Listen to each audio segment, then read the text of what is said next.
Now let's look at some examples. Write down the sequence whose nth term is 2 raised to the power n divided by n. Let's call this nth term as an, where n is any natural number. By substituting n equals 1, we get a1 equals 2 raised to the power 1 divided by 1, which is 2. And n equals 2 gives you a2, which is 2 raised to the power 2 divided by 2. That is 4 over 2 or 2. When you replace n with 3, you get 2 raised to the power 3 divided by 3.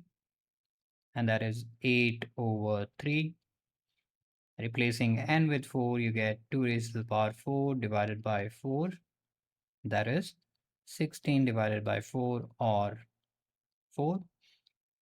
In same way, we can find all the terms. So the sequence will be 2 comma 2 comma 8 over 3 comma 4 and so on.